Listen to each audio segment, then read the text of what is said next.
Hey guys, and welcome back to the channel. Hi guys. Now, it's clear that I'm not the only one that misses Tusky's hot dogs. This reel did numbers on TikTok, on Instagram, and even surprisingly on YouTube. So let's make some hot dogs. We're gonna start off with the buns.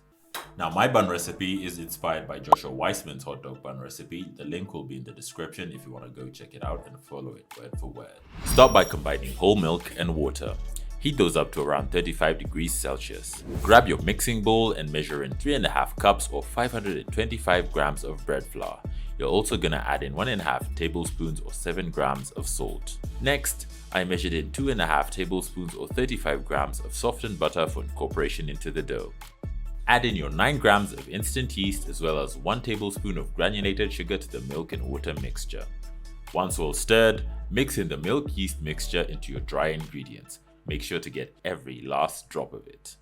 Mix and knead until you get a nice shaggy dough for about 1.5 minutes or so. It doesn't look like much yet, but we're only getting started. Crack in the egg and egg yolk into this dough and keep kneading. That egg white will be used later, so please don't discard it. Continue to knead until smooth and add in softened unsalted butter, 1 tablespoon at a time. Mix it through until thoroughly combined. This right here is an hour marker for all the calories you'll imbibe later. Your dough should look like this after all that kneading, ready to rest. So to rest this dough, grease a bowl and shape the dough into a ball. Place your ball into this bowl, cover it with greased plastic wrap and let it rise at room temperature for 60 minutes or 1 hour. Once rested, your dough should be twice its original size. Punch down the dough and get all the gas out of that dough, and then dump it onto a lightly floured surface. Divide into 8 even pieces. It's best practice to do this by weight, since this ensures the most even results. For example, our total dough weight was 850 grams, so we did 105 gram portions of each. Shape all these into balls and place them on parchment-lined baking tray and cover with a damp towel to let rest for 10 minutes. After these 10 minutes, you're gonna roll your dough balls into 7-inch long cylinders and place back onto the baking sheet and cover with another inverted baking sheet. Let them proof at room temperature for 45 minutes. Don't panic, we're almost there. They should plump up a bit more and look a lot like their final form. Brush each cylinder with egg wash. This is from the egg white from earlier, mixed with equal parts water. Totally optional but really cool. We sprinkle some sesame seeds on for that texture. Once ready, set your buns in a 190 degrees C oven for 15 to 20 minutes. Now look at these.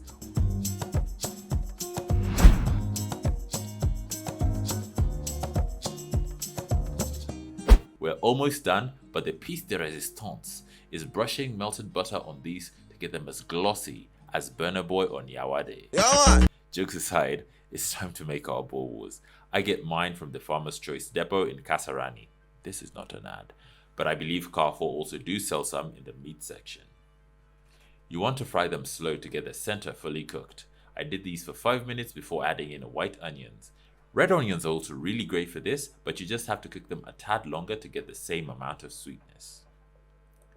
Cook those for around 2 to 3 minutes, moving them around so nothing sticks to the pan, and then add in your red and yellow bell peppers. Once the veg has softened, we can now take everything off the pan and it is ready for assembly. So what we're going to do is first grab a bun and cut into it, but don't slice it all the way in. You will then lay in your seasoned tomatoes, which have been seasoned with salt and pepper, and then add in your cooked onions and peppers. Squeeze in your boerewors sausage and top it off with the sauces you like. I did mine with tomato sauce and mustard. Tasting this, honestly, the buns are indescribably pillowy and buttery. The tartness of the tomatoes cuts through and really complements the meaty boerewors and the pillowy, delightful buns. You'd have to try this for yourself to let me know. Anyway, like and subscribe and follow for more. Thank you so much guys for watching.